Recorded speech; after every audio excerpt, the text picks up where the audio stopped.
Hi, I'm Michael Ciamera. Here's what's happening inside Montgomery. It was a busy week at the Alabama State House. The telephone deregulation bill by Senator Roger Smitherman of Birmingham finally passed the Senate by a vote of 19-8 after being held up for a couple of legislative days. The bill would end regulation of home and business phone services. Supporters say the bill would create a level playing field between landline phone companies and cell phone and internet-based services, which are not regulated by the Alabama Public Service Commission. Critics charge that the bill would still create a monopoly for a certain carrier. They also wanted to see how ratepayers would be affected by similar bills that are passing in other states. It now goes to the House for their consideration. The college tuition program, or PACT, is still very much on the minds of lawmakers.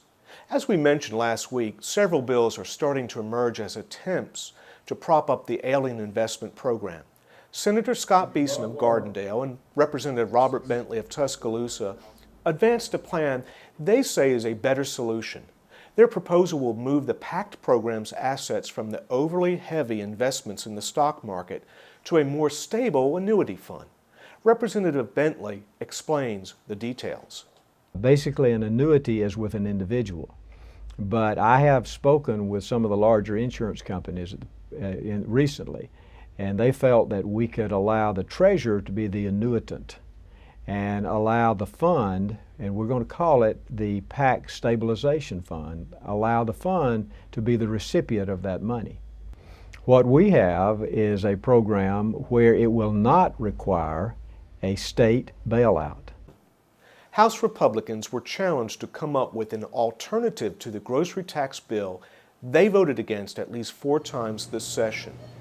In the second week of April, they rolled out their alternative, House Bill 862, designed to help low-income citizens with tax relief on the groceries they purchase.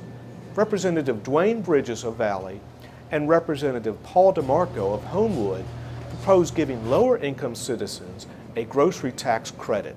And actually, Idaho has been doing this similar plan since 1966, and it's worked well in that state. It's working well, and it can work here in Alabama. Our plan will include consumer price trigger indexes to take care of those folks as inflation rises.